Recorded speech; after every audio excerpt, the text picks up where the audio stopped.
그것이 우리의 고백이 되게 하시고 늘 하나님의 말씀을 묵상하고 그 말씀이 우리의 삶 가운데 실천되는 것들을 바라보면서 하나님의 영광 돌리는 수모자에게 성도님들 다 될 수 있도록 하나님 은혜를 더하여 주시고 바랍니다. 세상의 사람들보다 다 잘난 것이 없음에도 불구하고 성령 하나님의 은혜를 주셔서 하나님 나라의 유업을 물을 자로 우리를 삼아주시고 또 그때까지 우리를 이끌어 가시는 하나님의 큰 사랑을 인하여서 감동하며 감격하며 또 그 사랑을 증거하며 살아가는 저와 성도님들 다 될 수 있도록 하나님 은혜를 계속적으로 부어주시기 원합니다. 예배 시험을 주의 성령께 온전히 의탁합니다. 감사드리고 예수님의 이름으로 기도했습니다. 아멘. 찬송가 86장 찬양하겠습니다.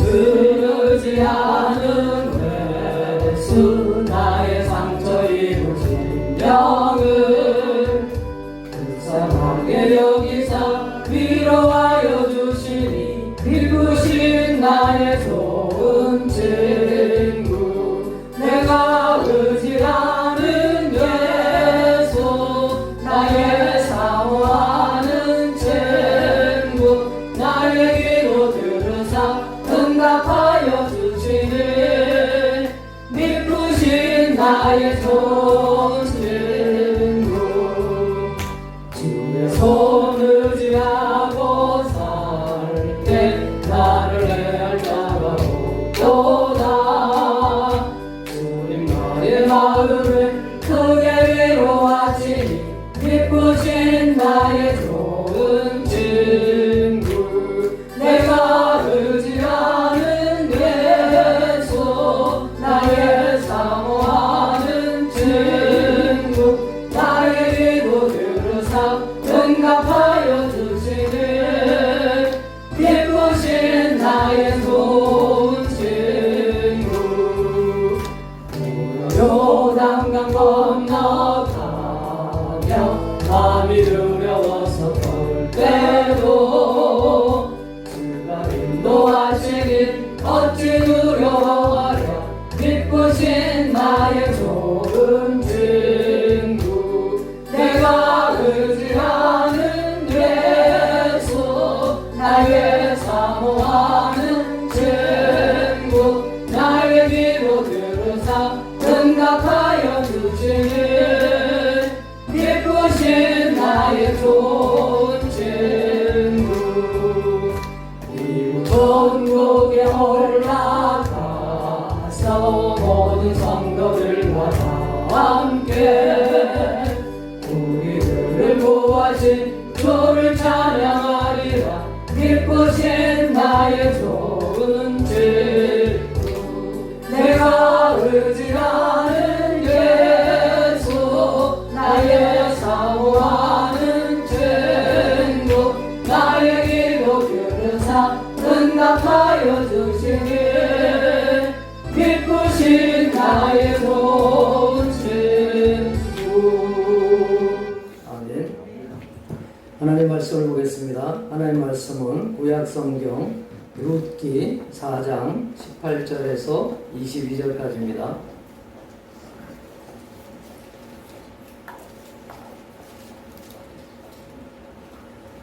룻기서 마지막 장 4장 18절에서 22절까지 저하고 성도님들이 한 절씩 읽어가도록 하겠습니다.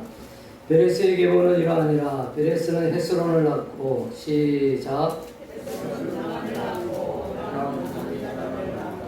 암미나답은 나손을 낳았고 나손은 살몬을 낳았고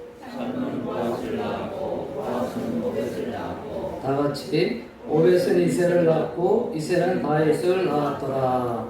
아멘.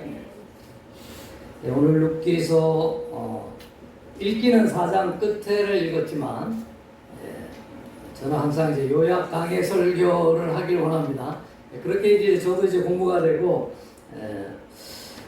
근데 이제 짧은 원래 강의 설교는 이렇게 짧은 구절을 이렇게 깊게 이렇게 설명하는 설교들이 많이 있는데요. 제가 시간상 그렇게 할 수도 없고 깊이도 좀 부족하고 제가 잘 할 수 있는 것, 우리가 시험 치게 되면 이렇게 벼락치기라잖아요. 이렇게 과목이 많을 경우에 특히 의과대학 공부는 어려운 것이 아닌가. 과목이 어려운 게 아니고 과목이 많습니다. 양이 너무 많아가지고 이 많은 거를 단시간 내에 요약해서 많은 거를 이렇게 빨리 암기를 해야 됩니다. 볼떨하게 무슨 수식을 뭐 이렇게 해가지고 공부하는 어려움이 있다기보다는 양이 많아서 이제 어려운 게 의과대학 공부인데, 그런 거 할 때도 보면 이제 위에 선배들로부터 해서 이 족보가 정리된 게 있습니다.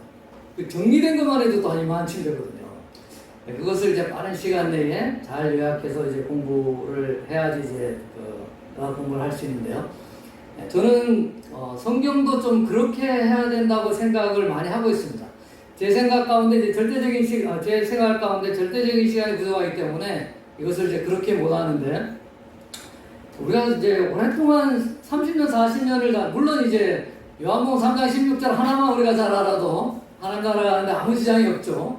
그렇지만 이제 하나님이 우리에게 주신 이 무궁무진하고 귀한 말씀을 우리가 알려면 성경 66권을 다 알아야 되지 않겠습니까? 이것을 이제 세밀하게 이렇게 알려다 보면 우리 평생을 공부해도 다 못하죠. 그렇지만 성경의 이제 본별로 핵심을 우리가 잘 깨달으면 좋겠다, 이런 생각을 하고 있습니다. 그래서 오늘도 옛날에 우리 담임 목사님께서 외세교회 총진군 때 룻기서 강의하신 것도 기억이 나실 겁니다.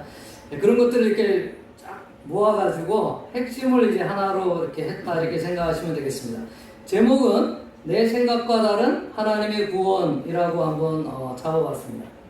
룻기는 우리가 너무나 잘 알죠. 또 이야기식으로 되어 있기 때문에 설교하기가 좀 편한 성경 가운데 하나인 것 같습니다.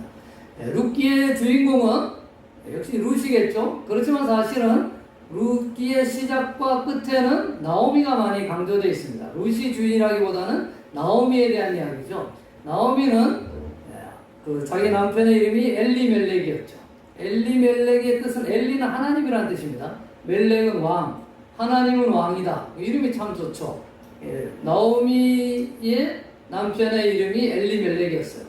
하나님이 왕이라는 사람은 베들레헴, 하나님의 떡집인 거기에 살고 있어야 되는데, 그곳에 베들레헴이 흉년이 드니까 그곳에 살지 아니하고 모압 땅으로 옮겨가서 살았다고 되어 있어요.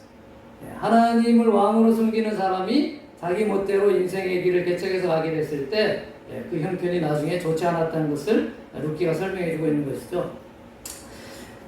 나오미와 엘리멜렉 사이에 두 아들이 있었습니다. 말론과 기론이라는 두 아들이 있었죠. 그 모압 땅에 가서 이제 아들들이 이제 장성해. 그때 옛날에 다 조언했겠죠. 여기 이제 성경에 보면 그 룻을 소녀라고 이렇게 언급하고 이런 것들로 봐서는 아마 이제 20대 이전에 10대 때 결혼을 시켰지 않을까, 이렇게 이제 생각이 되는데요. 그 며느리들의 이름은 우리가 잘 알듯이 오르바와 룻이었습니다. 결혼도 시켰어요. 그런데 아마 자녀는 없었던 것 같습니다. 성경 기록에 보니까 10년 만에 자기 남편도 그 안에 죽고 말론과 기론 두 아들도 다 죽는 일을 경험하게 된 것입니다. 여러분, 우리 입장을 바꿔놓고 생각해서 우리가 지금 이제 다른 나라로 갔습니다. 거기 이제 남편하고 가서 조금 잘 살아보려고 아마 있는 재산도 다 팔아가지고 이렇게 갔던 것 같아요. 거기서 이제 남편과 자식이 죽었으니까 고대 근동사회에서 여인은 숫자에도 들어가지 않았습니다. 옛날에는 노예와 똑같이 취급했던 것이죠. 오로지 이제 성인 남자만 숫자에 포함될 정도로 그러한 고대에서 여인이 남편이 없고 자식이 없다는 것은 자기의 행복을 다 몸소리 상실했다는 것을 의미하는 것이죠. 그래서 이제 어떻게 하겠습니까? 그런데 자기 고향인 베들레헴에서는 이제 먹을 것이 생기고 다시금 경기가 회복됐다는 소식을 듣습니다. 그래서 할 수 없이 이제 모압 땅에서 더 이상 살아갈 수 없으니까 베들레헴 자기 고향으로 갈 것을 계획합니다. 그러면서 이제 며느리 오르바 룻에게 이야기를 하죠. 내가 이제 저곳으로 가는데 내 자식이 없질 않느냐. 이 말을 왜 성경에서 이제 하냐 하면, 이스라엘의 그 사회에서는 우리가 이제 유다, 아브라함의 아들, 유다에 보면 유다의 씨를 누가 있죠? 결국 며느리가 있죠, 여러분. 다말. 그렇게 이제 그 씨를 잇는 계대를 잇는 법, 그것을 이제 고엘법이라 하는데 그런 법이 있었어요. 그런데 지금 나오미에게는 엘리멜렉으로부터 있었던 그 말론과 기련이라는 두 아들이 다 죽어버렸습니다. 더 이상 이 나오미의 자식이 없기 때문에 이 아래 그 형이 죽으면 형수와 결혼을 해서 형의 자손을 이어주는 기업 물르는 자의 법, 그 고엘법을 이제 지켜야 되는데 그럴 이제 그 자손이 없는 것이죠. 그래서 나에게 더 이상 자손이 없기 때문에 내가 어떻게 다시 결혼해서 그 아이가 자랄 때까지 너희가 기다릴 수 있겠느냐? 너희는 이 모압 땅에 그대로 있으라고 그랬어요. 그래서 처음에 오르바와 룻이 아니 우리는 다 이렇게 따라가겠습니다. 이렇게 하다가 결국 그 며느리 중에 한 명 오르바는 남고 룻만 이제 베들레헴까지. 룻이 하도 강경하니까 나오미가 이제 거부하지 못하고 베들레헴으로 오게 됐죠. 베들레헴 왔을 때가 바로 보리 추수할 때였습니다.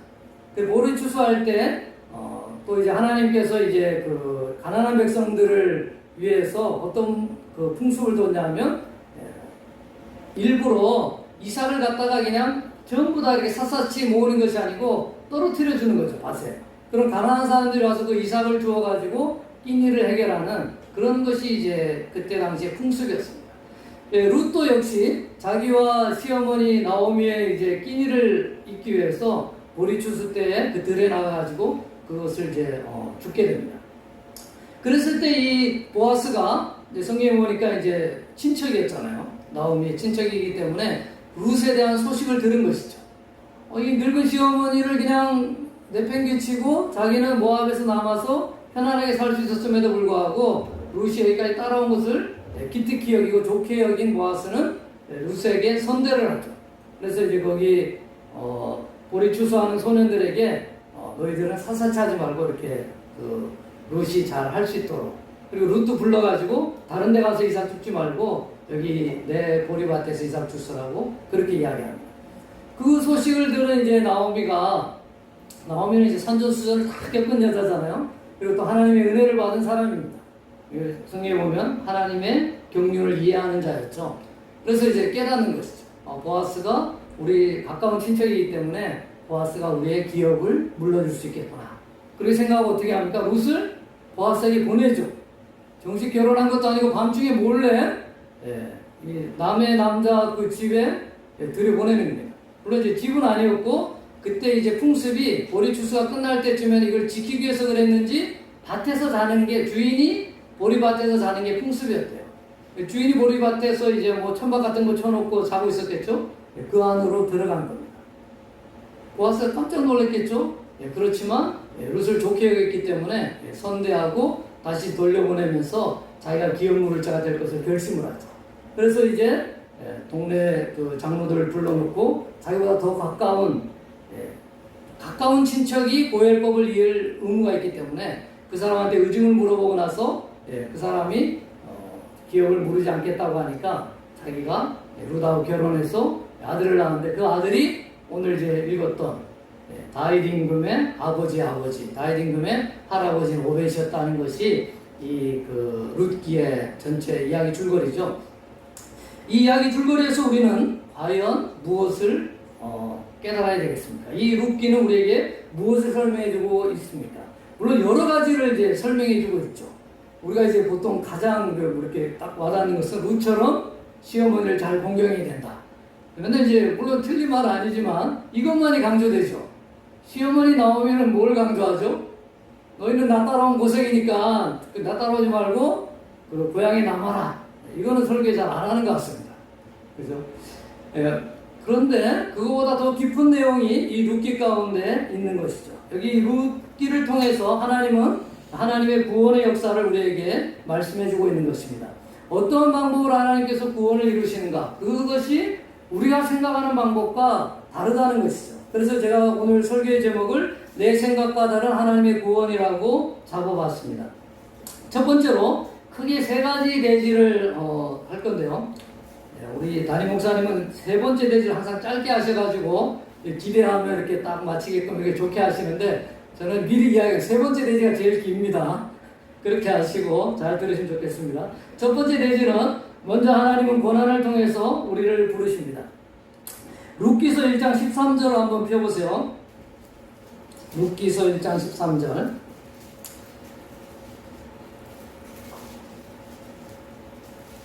한번 같이 읽겠습니다. 시작. 너희가 어찌 그들이 자라기를 기다리겠으며 어찌 남편 없이 지내겠다고 결심하겠느냐. 내 딸들아 그렇지 아니하니라. 여호와의 손이 나를 치셨으므로 나는 너희로 말미암아 더욱 마음이 아프도다 하네. 자, 여기서 나오미가 하나님에 대해서 뭐라고 고백하죠? 하나님이 나를 치셨다 이렇게 하죠.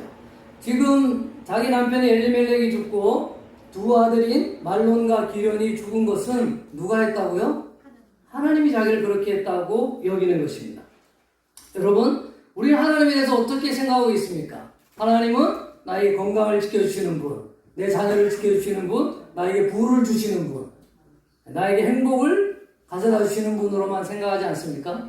근데 여기 나오미는 하나님을 그렇게 여기지 않죠. 본인이 고난을 받고 역경을 얻는 것입니다. 근데 우리는 보통 그렇게 하면 내가 뭘 잘못했으니까 이렇게 됐겠구나. 물론 잘못했죠. 엘리멜렉, 하나님을 왕으로 여기는 자가 그 이스라엘 땅, 베들레헴 땅을 떠나서 모압 땅으로 간 것 자체가 하나님의 인도하심을 따라서 간 게 아니었어요. 자기 인생의 편안함을 위해서 간 것이 물론 잘못이었지만 잘못한 그 백성들을 그대로 내버려 두시는 분이 아니고 거기서 깨닫게 하시고 돌아오게 하시는, 고난을 통해서 돌아오게 하시는 하나님의 섭리를 나오미는 알았던 것이죠. 여러 성도님들, 우리의 삶 가운데 어떤 어려움이 있습니까?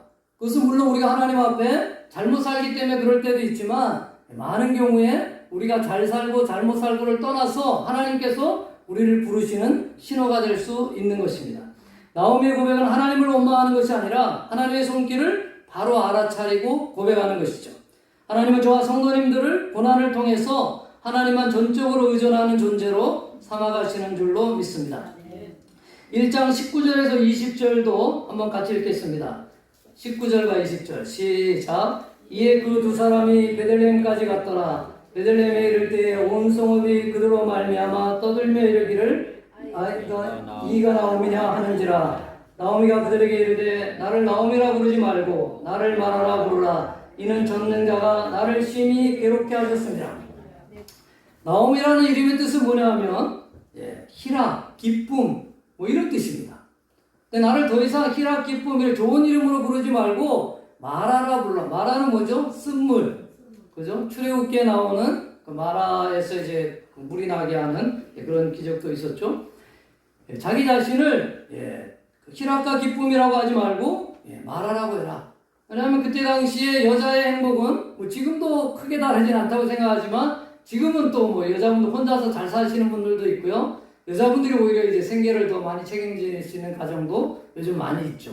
그렇지만 고대 근동사회에서는 남편을 여의고 두 아들마저 없는 이 나오미는 불행한 사람 중에 대표적인 사람이라고 할 수 있는 것입니다. 그런데 나오미는 자기가 이렇게 된 것이 20절에도 또 나를 나오미라 부르지 말고 마라라 부르라. 이는 전능자 누굽니까? 하나님이 나를 괴롭게 하셨다는 것이죠. 여러분, 하나님 우리에게 평탄한 길을 주시고 좋은 길 주시고 건강만 주시는 분이 아닙니다. 코로나도 하나님의 섭리 가운데 우리한테 주어진 것입니다. 우리가 깨닫지 못하는 것이죠. 그렇지만 우리가 이제 인생을 한참 지나서 이렇게 돌이켜보면 하나님의 은혜와 섭리가 있었다는 것을 깨닫죠. 바로 코로나 사태도 그렇게 될 줄로 믿습니다. 나오미는 비록 그가 행복하지 않고 모든 것을 잃어버린 여인이 되었지만 하나님이 어떤 분이신지를 알고 있었던 것입니다. 자신의 불행을 통해서라도 다시금 하나님을 아는 자리로 부르시는 하나님의 아버지의 손길을 깨달은 것입니다. 제가 이제 생명나무 치유 강의를 할 때 많이 인용하는 구절 두 가지를 설명드리겠습니다. 첫 번째 시편 119편 71절인데요. 고난당한 것이 내게 유익이라. 이로 인하여 내가 주의 윤례를 배우게 되었나이다. 고난을 통해서 하나님 우리를 가르치신다고 성경이 분명히 말씀해주고 있죠. 나오미도 고난을 통해서 하나님을 더 깊게 알아가는 모습을 우리가 알 수 있는 것입니다. 그런데 시편 34편 19절에 이런 말씀이 있죠. 의인은 고난이 많으나 여호와께서 그 모든 고난에서 건지시는도다. 하나님이 고난에서 하나님의 백성들을 내버려 두시지 않는 거예요. 건지시는 것이죠. 그래, 고난은 하나님이 원하시는 것이 아니다. 평안이 하나님이 원하시는 것이다. 나에게 즐거움을 주시고 복을 주시고 또 재물을 주시고 그렇게만 이해하시면 안 됩니다, 여러분. 고난의 어려움이 안 돼. 성명희 시인 같은 분, 이 지체 부자유자죠. 뇌성마비 환자인데요. 이분은 그렇게 태어났습니다. 태어나기를. 그런데 하나님의 은혜를 알았죠. 그래서 우리가 짓지 못하는 그 아름다운 시, 공평하신 하나님, 저 그 찬양 꽤 좋아하는데 그런 찬양도 이렇게 지을 정도로 대단한 시인입니다. 그런데 하나님이 그를 건지셨죠. 그 어려운 인간의 그 고난 가운데서 하나님을 아는 사람으로 건지셨어요. 뇌성마비가 나았습니까? 안 나았잖아요. 그죠? 그 이용복 씨, 어머니 왜 나를 낳으셨나요? 노래 부르는 그분도 장님인 가운데 하나님을 만났죠.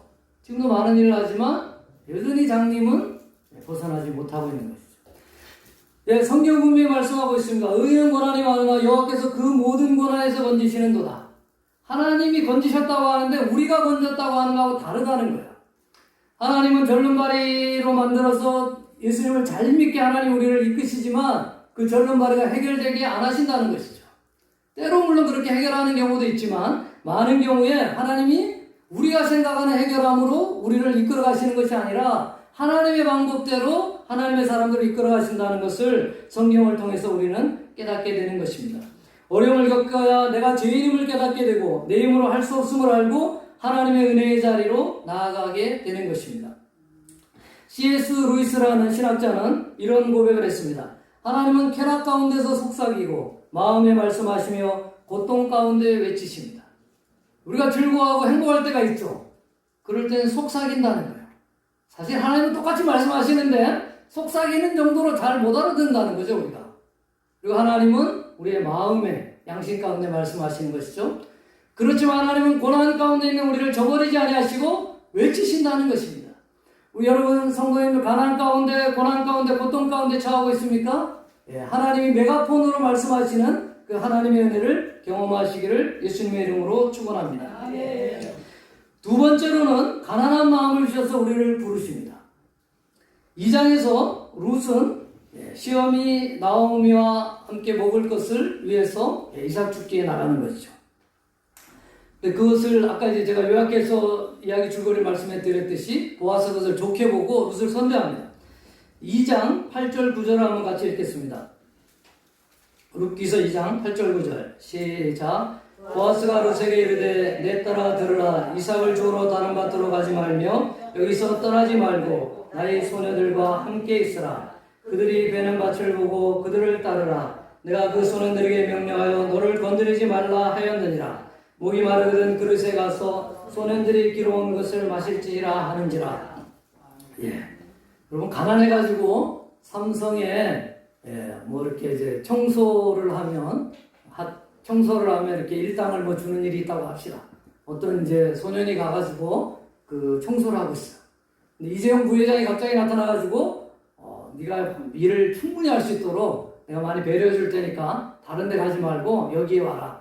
그리고 자기 직원들한테도 이 소년이 하는 것은 전혀 타치하지 말고 잘 대해줘라. 이런 말을 했다고 합시다. 그럼 이 소년이 얼마나 그 부회장한테 감사하겠습니까? 그죠? 더군다나 이때 시대에 룻에게 보아스가 그런 식으로 선대를 한 것이에요. 그런 선대를 받는 룻의 고백이 2장 10절입니다. 같이 읽겠습니다. 시작. 룻이 엎드려 얼굴을 땅에 대고 절하며 그에게 이르되 나는 이방 여인이거늘 당신이 어찌하여 내게 은혜를 베푸시며 나를 돌보시나이까 하니. 그렇죠. 이렇게 고백할 수밖에 없겠죠. 이스라엘 백성들한테 이삭 죽기 그 혜택을 많이 주는 건데 룻은 이방 여인이에요. 그리고 보아스가 전혀 거들떠보지 않아도 누가 뭐라 할 사람이 없는데 자기가 선대받는 것이 너무 과분하다는 것을 이야기하고 있는 것이죠. 13절도 한번 같이 읽겠습니다. 시작. 룻이 이르되 내 주여 내가 당신께 은혜 있기를 원하나이다. 나는 당신의 하늘 중에 하나와도 같지 못하오나 당신이 하늘을 위로하시고 마음을 기쁘게 하는 말씀을 하셨나이다 하니라. 자기를 뭐라고 고백합니까? 하늘 중에 하나와도 같지 못하다. 한해 최고로 이제 노예 저 밑에 신분이잖아요. 그 한해 중에 하나가 더 못한 자로 자기를 고백하는 것을 보게 됩니다. 이렇듯 하나님의 은혜를 깨닫기 위해서는, 우리가 예수 그리스도의 십자가의 은혜를 깨닫기 위해서는 내가 얼마나 큰 죄인인가를 깨닫는 것이 바로 하나님의 은혜인 줄을 믿습니다. 자신의 처지를 깨닫는 자가 하나님의 은혜를 깨닫게 되는 것입니다. 사무엘상 25장 41절에 보면 아비가일 여인의 이야기가 나옵니다. 아비가일이 일어나 몸을 굽혀 얼굴을 땅에 대고 이르되 내 주의 여종은 내 주의 전령들의 발 씻길 종이니이다 하고, 아비가일이 누구냐 하면 그 다윗이 어려웠을 때 다윗의 군사들이 배가 고파서 먹을 것이 필요했어요. 나발이라는 사람이 이 아비가일의 남편이었습니다. 잘 사는 집이었어요. 거기 가서 이제 다윗이 군사들하고 먹을 것을 원했는데 나발이 다윗을 무시하는 거예요. 다윗이 누구냐 이러면서 무시하는 거죠. 근데 아비가일은 지혜로운 여인이었기 때문에 아주 그 다윗을 선대하는 것을 다윗이 좋게 봤습니다. 다음에 또 이제 다윗이 좀 좋게 돼서 그 근처를 지난다는 소식을 듣고 나발이 겁이 나가지고 질려 죽습니다. 근데 아비가일이 이제 아주 지혜롭게 하는 여인이라는 것을 알고 다윗이 아비가일을 나중에 아내로 맞죠. 그래서 아비가일이 이제 다윗의 아내가 됩니다. 그때 자기가 이 다윗에게 고백하는 거죠. 내 주의 여종은, 그러니까 내 주는 다윗이에요. 나는 아비가일은 다윗의 여종, 또 다윗의 전령들의 발을 씻기는 종이니이다. 이렇게 고백하는 것입니다. 여러분, 내가 하나님 앞에 어떤 존재인가? 예수 그리스도의 피값으로 산 고귀한 존재이긴 한데 왜 죽으셨는가? 내가 고귀하기 때문에 죽은 것이 아니라 우리에게 죄가 있기 때문에 예수 그리스도가 십자가에 달려 죽으신 것입니다. 내가 죄인이기 때문에, 내 힘으로는 내 죄를 해결할 수 없기 때문에 예수 그리스도가 십자가에 달려 죽으신 줄로 믿습니다. 아비가일은 다윗왕의 호의 앞에 자신의 존재가 죽을 수밖에 없는 존재임에 불과하다는 것을 표현하고 있는 것이죠. 잠언서 21장 4절에 이런 말씀이 있습니다. 눈이 높은 것과 마음이 교만한 것과 악인이 형통한 것은 다 죄니라. 그럼 우리가 눈이 높죠? 눈이 안 높습니까? 물론 재정이 없어서 또 못 사는 경우도 있는데 국가에서 이제 돈을 주어가면서 소비를 하라고 그러죠. 저도 제 재정에서 가급적이면 조금 더 나은 거를 선택하는 것 같아요. 그보다 더 못한 거를 물론 선택할 때도 있지만 대체로 내 이 재정 능력보다 같거나 높은 거를 제가 선호할 때가 더 많은 것 같습니다. 눈이 높은 것이죠. 눈이 높은 것은 죄랍니다. 성경에서. 마음이 교만한 것은 죄예요. 다른 사람보다 나를 높이는 것이죠. 그런 것은 다 죄입니다. 또 한 가지 죄가 있습니다. 악인이 형통한 것은 죄랍니다. 우리가 형통한 것을 부러워하죠. 여러분, 국회의원들 보면 어찌 그리 돈이 많은지, 그죠? 평균 그 재산이 정확하게 우리나라에서 월급쟁이가 돈을 모아서 그만큼 부를 축적할 수가 없습니다. 여러분도 이제 지내보시면 알아요. 부산에서도 이제 월급쟁이로 이렇게 해가지고 집 하나 사기가 얼마나 어렵습니까? 서울에서는 이제 뭐 평생의 꿈이죠. 자기 집 한 채 얻기가 불가능합니다. 근데 국회의원들은 특별히 뭐 한 것이 없는데 엄청 부자가 많죠. 재산이. 그 부가 정직하게 축적이 됐겠습니까? 성경은 악인의 형통을 다 죄라고 분명하게 말하고 있습니다. 하나님의 은혜, 예수 그리스도의 십자가의 은혜를 아는 자들은 자신의 행위와 공로를 드러낼 수가 없는 것입니다. 자신이 얼마나 죄인인지를 깨닫는 자가 복된 자인 줄로 믿습니다. 순봉사역의 성도님들이 하나님 앞에서 마음이 가난한 자, 죄인임을 깨닫는 자로서의 축복을 받아 살아가시기를 축원합니다. 마지막 세 번째인데 조금 세 번째가 길다고 그랬습니다. 잘 이해하시고 들으시면 좋겠습니다. 하나님은 기업 물을 자를 통해서 우리를 구원하십니다. 2장 20절에서 나오미가 보아스가 이제 룻을 선대한 것을 알고 나서 나오미가 뭐라고 하냐면 보아스를 기업 물을 자 중에 하나로 여깁니다. 그래서 나오미는 파란만장한 인생을 보냈죠. 남편 죽고 자식 둘 죽고 또 며느리 한 명 떼어놓고 한 명 겨우해서 베들레헴에 다시 고향으로 돌아왔습니다. 그럼 기구한 인생을 산 사람인데 아까도 이제 1장에서 고백하듯이 전능하신 하나님이 나를 괴롭게 했다고 하면서 하나님의 자기를 부르는 손길을 깨닫는 파란만장한 인생을 통해서 하나님의 경륜을 깨닫는 사람이었죠. 그래서 직감이 있었던 거죠. 아, 보아스가 룻을 선대하는데 보아스가 우리 친척과 같기 때문에 이 사람이 우리 집안의 기업을 물을 수 있겠구나. 그렇게 하면서 자기 며느리에게 차마 못할 짓을 하죠. 그러지 않습니까, 여러분? 그 기특한 며느리 아닙니까? 그 멀리서 베들레헴까지 왔던 이 룻에게 외간 남자한테 가서 그 잠자는 자리에 들어가라고 그렇게 이야기합니다. 성경에는 별의별 게 다 있죠. 19금 이제 이 설하죠. 이 룻기는. 그래서 이스라엘 그 어린이들에게 어렸을 때 이걸 못 읽게 한답니다. 그렇지만 하나님의 깊은 경륜이 담겨 있는 책인 것입니다. 나오미는 하나님의 경륜을 깨닫고 인생을 이렇게 직감하는 사람이었기 때문에 보아스에게 룻보로 보아스에게 들어가라고 했지만 룻은 어떻겠습니까? 아니 자기가 이제 그 남편하고 신조도 생각하고 그 시어머니의 하나님도 경험하고 시어머니가 좋은 사람이라는 걸 알았겠죠. 그러니까 이제 베들레헴까지 왔는데 자기 또 이삭 죽기도 하고 시어머니한테 얼마나 잘합니까? 그럼 나오미가 자기를 배려해줘야 되는데 정식 결혼도 아니고 그냥 남의 남자한테 이렇게 가라 그러죠. 그런데 여러분 성경에 어느 한 구절도 룻이 이 시어머니 말에 거절했다든지 고민했다든지 금식 철학이 됐다는 말이 없습니다. 그냥 바로 순종해서 보아스에게로 가죠. 보아스는 깜짝 놀랐겠죠. 근데 보아스가 이 룻하고 바로 동침하지 않았어요. 왜 그러냐면 자기보다 기업 물을 자의 순서가 더 빠른 사람이 있었던 것이죠. 그 사람과의 문제를 해결하고 나서야지만 자기가 나오미의 집의 기업을 대신 물려줄 고엘법을 이행할 사람이라는 것을 알았던 것입니다. 그래서 그 룻에게 먹을 것도 주면서 다시 나오미를 돌려보냅니다. 그래서 룻이 보아스가 자기한테 이렇게 했습니다 하는 것을 나오미한테 이야기하니까 3장 18절 같이 한번 읽겠습니다. 3장 18절 시작. 그 사람이 오늘 이 일을 성취하기 전에는 쉬지 아니하리라. 이게 나오미가 룻에게 하는 말이에요. 그 사람은 누굽니까? 보아스가 오늘 이 일은 뭡니까? 기업 물을 일을 하기 전에는 쉬지 않게 부지런히 기업 물을 일을 하겠다는 거예요. 역시나 바로 그 날이 새고 나서 보아스가 하는 일은 뭐냐면 성에 있는 10명의 장로들을 부릅니다. 증인이죠, 증인. 그리고 자기보다 기업 물을 순위가 빠른 사람, 그 사람의 이름은 여기 기록도 안 되어 있습니다. 이 사람이 사실은 기업을 물었으면 그 사람을 통해서 예수님의 족보 다윗이 나올 수가 있었는데 그 사람은 성경에 뭐라고 되어 있냐면 아무개로 적혀 있습니다. 아무개. 이름이 아무개입니다. 이름이 없는 거죠.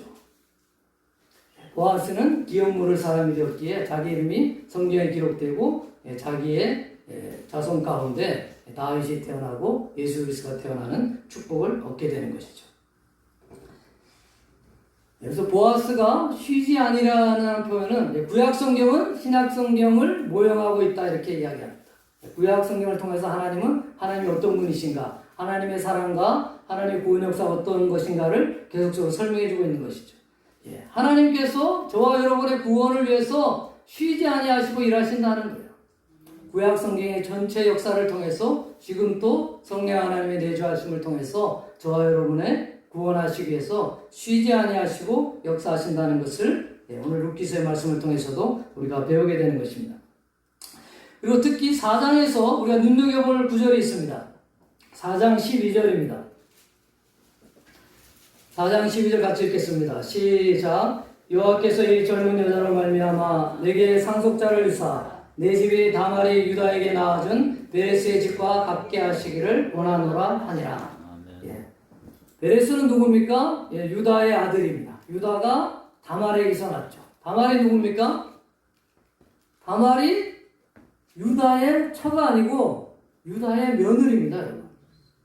자, 유다의 아들, 큰아들이 있었습니다. 다말이 며느리로 들어와서 결혼했어요. 큰아들이 죽었습니다.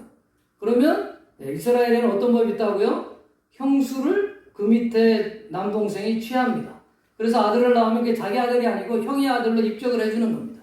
그게 이제 기업물을 자 고엘법 중에 한 가지인데요. 둘째 아들 이름이 오난이었습니다. 오난이 형수와 이제 그 결혼을 했는데 형수하고 부관계를 갖지 않고 사정을 바깥에다 해버리죠. 그래서 하나님이 그것을 괘씸하게 여기고 오난을 죽였다고 성경에 기록하고 있는 것이죠.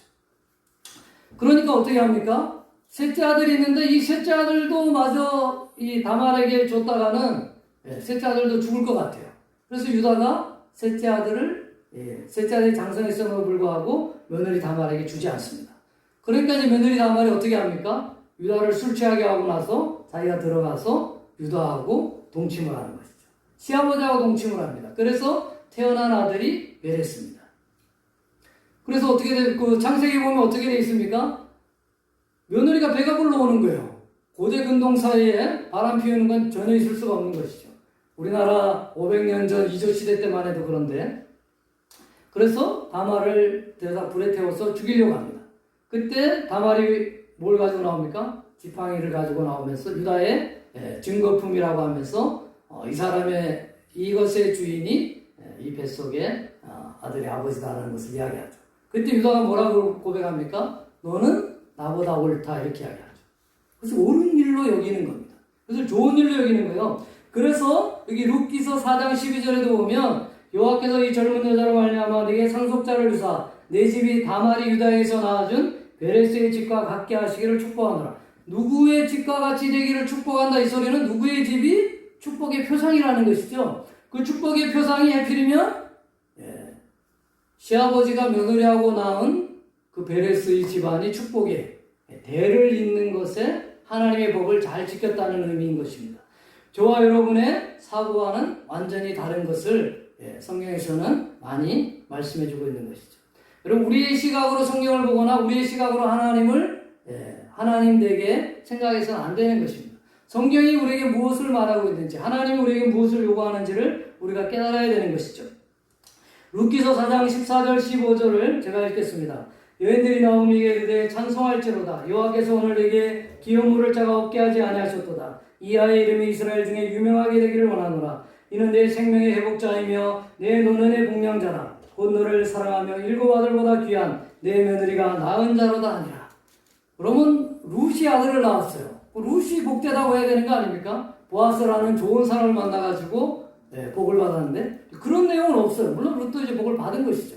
그렇지만 나오미가 복 받았다는 이야기가 룻기의 결말에 기록되어 있습니다.